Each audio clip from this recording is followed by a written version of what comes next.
Bom dia aos Juntos pela Saúde. Os últimos 4 programas foram destinados a dar mais conhecimento de uma das doenças mais frequentes em Portugal e no mundo, a hipertensão arterial. O tema de hoje vai ser dedicado ao abuso do tabaco, ou seja, ao tabagismo. O que é, pois, o tabagismo? Segundo a Organização Mundial de Saúde, o tabagismo é uma doença crónica em que se verifica o consumo excessivo e persistente de tabaco. É uma toxicomania. O tabagismo é a principal causa de morte evitável e de incapacidade no mundo. Em Portugal morrem cerca de 12 mil pessoas por ano, o que quer dizer que por dia morrem 33 pessoas. 33 pessoas por dia. Devido a doenças provocadas pelo abuso do tabaco. Inquietante, não é? A boa notícia é que a mortalidade está a diminuir. Há 20 ou 30 anos morria mais gente devido ao tabaco. Mas mesmo assim o tabagismo é ainda responsável por mais de 10% das mortes. 1 em cada 10 pessoas morre em consequência do tabagismo. Maioritariamente homens. Morrem 4 vezes mais homens que mulheres por causa do tabaco. Mas nas mulheres o tabaco é também uma das principais causas de morte. Um fumador tem em média menos de 10 anos de vida que um não fumador. Quase metade das mortes são devidas a diferentes tipos de cancro, particularmente o cancro do pulmão. Outra boa parte das mortes são devidas a doenças cardiovasculares e respiratórias, designadamente a doença pulmonar obstrutiva crónica, mais popularmente conhecida por bronquite crónica. Apesar destes números, a maioria dos fumadores não reconhece que o tabagismo é um fator de risco importante para a sua saúde. Não é considerada uma doença que importa evitar ou tratar. Cerca de 30% da população que diz fumar 1 a 2 maços por dia está mesmo convencida que o seu vício apresenta somente, reparem, alguns riscos para a saúde. Alguns riscos. Como? É esta a população que está em risco máximo e, apesar disso, está convencida que só tem alguns riscos? Surpreendente. Qual é a prevalência do abuso de tabaco? 1 em cada 5 pessoas em Portugal abusa de tabaco. 85% dos quais de modo diário. Existem mais de 1.150.000 fumadores e mais de 620.000 fumadoras. Portanto, 2 vezes mais fumadores que fumadoras. A grande maioria dos consumidores inicia o hábito entre os 12 e os 20 anos, em grande parte por influência dos amigos ou por curiosidade. Mais de 40% dos homens fumam mais que 20 cigarros por dia, contra menos que 15% das mulheres. Entre os jovens do ensino público, dos 13 aos 18 anos, 20% relatam ter já fumado, embora se verifique um incremento progressivo entre os 13 e os 18 anos, com taxas de 4% para os primeiros e de 32% para os jovens com 18 anos.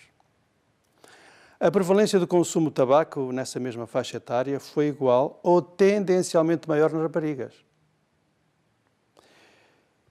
Ao contrário do que seria de esperar, o hábito de fumar está a aumentar nas mulheres e entre a população estudantil, se extrapolarmos o resultado do Inquérito Nacional em Meio Escolar, que mostrou um aumento do consumo de tabaco entre 2006 e 2011 entre os alunos do secundário e do terceiro ciclo. Entre 12% a 32% dos adolescentes, rapazes ou raparigas, entre os 12 e os 15 anos começam a fumar. Entre 35% a 40% dos alunos do secundário declararam ter fumado nos 30 dias anteriores ao inquérito. Um dado verdadeiramente alarmante. Este aumento de abuso de tabaco verifica-se apesar de quase a totalidade dos estudantes entenderem que fumar é muito prejudicial à saúde. Os alunos acham que fumar faz mal, mas apesar disso continuam ou iniciam o hábito de fumar. Extraordinário. As adolescentes e as mulheres estão a fumar cada vez mais. A prevalência é de tal modo significativa que 1 em cada 4 mulheres entre os 15 e os 64 anos são já fumadoras. Em relação ao tabagismo passivo, a situação em Portugal melhorou drasticamente nos últimos anos. Poucos locais públicos permitem que se fume dentro das suas instalações. O panorama já pode ser algo diferente no que diz respeito à prevalência da exposição ao fumo de tabaco em casa. Não se sabe exatamente quantos fumadores consomem tabaco em suas casas. Não se sabe quantos fumadores é que colocam em risco os demais familiares ou amigos. De acordo com o Inquérito Nacional de Saúde Pública de 2014, 8,6% da população com 15 ou mais anos referiu que estava exposta diariamente ao fumo ambiental, sendo que 5% destes estava exposto ao fumo 1 ou mais horas por dia. O principal local de exposição são os locais de lazer, depois os lares e, por último, os locais de trabalho. Ao fumar no seu domicílio, o fumador coloca-se a si e aos que amam em risco, com a agravante de muitos deles serem crianças e adultos jovens. Se alguns telespectadores que nos estão a ver fumarem em casa, rogo-vos, não o façam. Provem que amam de verdade a vossa família e vão para a varanda ou vão para a rua fumar. Ou melhor ainda, acabem com esse vício, acabem de vez com essa droga.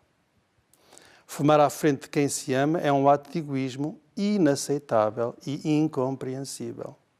Pensem nisso. As mesmas palavras se aplicam quando uma família inteira é levada para um local cheio de fumo de cigarro ou de qualquer tipo de tabaco. Por que é que as pessoas gostam de tabaco? Por várias razões. A primeira e a principal tem a ver com os efeitos da nicotina. A nicotina provoca prazer, provoca bem-estar, provoca um efeito relaxante, quer a nível psíquico, quer a nível físico. A nicotina origina despreocupação, tranquilidade e diminui o stress. A pessoa que fuma adora também todo o ritual ligado ao uso do tabaco, do cigarro, cachimbo, charuto, cigarrilha, cigarro de enrolar. É uma cerimónia rotineira, cheia de estilo. É um conjunto de gestos, por muitos julgados charmosos, ou uma série de sensações únicas e altamente cativantes. O abuso de tabaco é, acima de tudo, uma dependência psíquica, química e comportamental, vivida em simultâneo pelo fumador. O problema é que o efeito de nicotina é passageiro. Quando passa, o fumador começa a sentir-se mal e é obrigado a fumar novamente, para se sentir bem de novo. E porquê é que o tabagismo é uma dependência, é um vício? É uma dependência porque o fumador não consegue libertar-se do vício. Depois porque necessita de fumar cada vez mais para se sentir bem de novo. Desenvolve, portanto, a tolerância à nicotina. Quando dá por ela, já está a consumir 2 maços por dia, pois só assim atinge o mesmo patamar de prazer alcançado previamente com 12 ou 20 cigarros. É uma dependência. Porque se sente mal quando diminui ou deixa de fumar. Por essa razão, não consegue deixar o vício, apesar das várias tentativas. Finalmente, o tabagismo é uma dependência porque o fumador mantém o hábito, apesar de saber que se está a autodestruir. O tabaco é, por conseguinte, uma droga. Percebe-se agora porque é tão difícil ao fumador deixar de fumar e porque é que se verificam tantas e tantas recaídas ou tantas e tantas retomas do vício. Sabem quais são os sintomas que os fumadores têm quando deixam de fumar? Ou melhor, sabem quais são os efeitos devido à falta de nicotina? Ou ainda, por outras palavras, sabem quais são os sintomas da abstinência à nicotina? São vários. O corpo costuma receber uma dose diária de nicotina, que lhe causa prazer e outras sensações boas. Quando essa dose diminui, o fumador começa a sentir um conjunto de sintomas que o avisam de que está na hora de repor o nível de nicotina no seu corpo. Se não fumar de novo, esses sintomas vão ficar cada vez mais intensos e podem tornar-se difíceis de suportar. O primeiro desses sintomas é o desejo intenso de fumar. Ao fim de algumas horas, e até há 48, após o último cigarro, o desejo de fumar vai aumentando ainda mais, tornando-se quase insuportável, entrando o fumador no período de abstinência, um período em que se verifica a total falta de nicotina do corpo.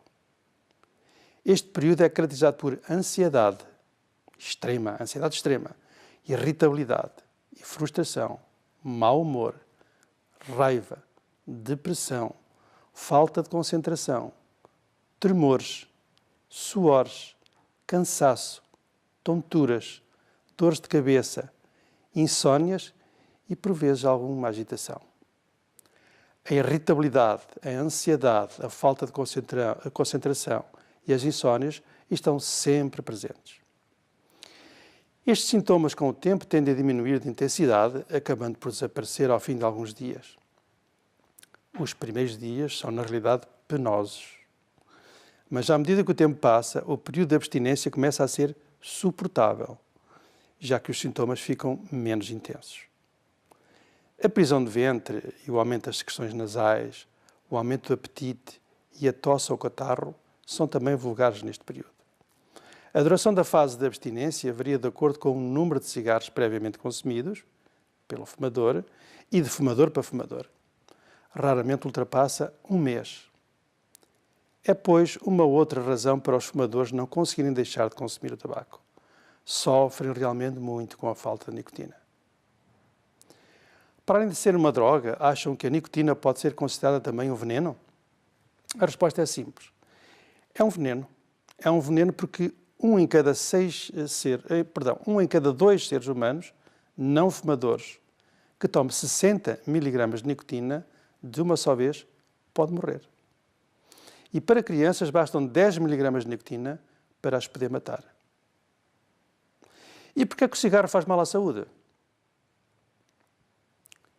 Em primeiro lugar, desejaria distinguir o uso do tabaco existente nos cigarros daquele presente no cachimbo, charuto, cigarrilha, tabaco de inalar ou tabaco de mascar. O tabaco em si contém menos produtos nocivos na sua composição quando comparado com os cerca de 4.700 substâncias químicas existentes no cigarro. 70 delas com potencial para causar cancro. A mais conhecida é o alcatrão, um acelerador da produção de células cancerosas. Contém ainda substâncias radioativas, metais pesados, amoníaco, cianeto, nitrosaminas, benzeno, etc, etc, etc. E uma outra substância, que já falámos, que é a nicotina. Essa grande responsável pela mais frequente dependência que atinge o ser humano. Um cigarro tem 10 mg de alcatrão e 1 mg de nicotina. Portanto, uma coisa são os malefícios do tabaco, outra coisa são os malefícios do cigarro. Estes bem mais relevantes que os primeiros. Para quem fumar somente a planta do tabaco, a planta pura vinda diretamente da natureza, os riscos são muito menores. Se existir a intervenção da indústria do tabaco, os riscos aumentam. A nicotina pode ocasionar vários efeitos no nosso organismo. Destaco, para além dos seus efeitos na esfera psíquica, atrás mencionados, o aumento do número das pulsações e das respirações, a produção excessiva da saliva, a diminuição da pressão do suco gástrico, o reforço da atividade intestinal, o aumento da tensão arterial e o favorecimento da produção de coágulos. Possui ainda um efeito antidepressivo. Quanto à possibilidade de provocar cancros ou doenças cardiovasculares ou respiratórias, essa ainda está por provar. Reparem nesta imagem que estamos a ver agora, que é uma autópsia do cigarro, em que realmente se notam os vários componentes nocivos que o incorporam, desde no filtro ao próprio tabaco. Não se surpreende, pois, que o tabagismo, devido ao uso do cigarro, ocasione tantas e tantas doenças. Mais adiante, iremos esmiuçar as principais consequências do abuso do tabaco, em geral, e do cigarro em particular. Bom, por hoje é tudo. Vemo-nos para a semana. Não se esqueçam, em especial quem é profissional de saúde, a Associação Portuguesa da AVC espera pelo vosso voluntariado. Contacte-nos. Muito bom dia.